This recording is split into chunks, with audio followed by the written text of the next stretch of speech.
يقول: ما هو الأفضل في زكاة الفطر، الشعير أم البر؟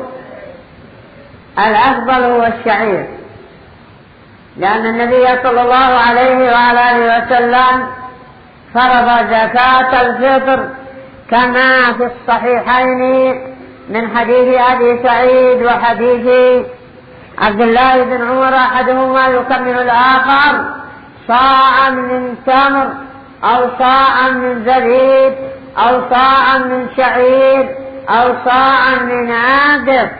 نعم. وإذا لم توجد هذه الأربعة الأصناف فمن غالب قوت البلد. يقول البعض أن غالب قوت البلد كان الشعير، أما الآن فلا أحد يأكله إلا البهائم، فكيف الرد عليهم؟ الرد عليهم أننا لسنا مفوضين في دين الله، وعلينا أن نفعل ما فعله الصحابة وما فعله النبي صلى الله عليه وعلى آله وسلم.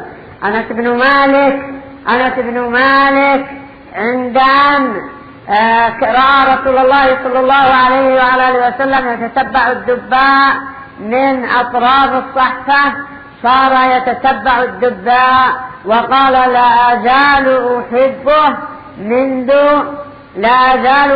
منذ رأيت رسول الله صلى الله عليه وعلى آله وسلم يأكله. بعد هذا وإلى هنا ننتهي، والحمد لله رب العالمين.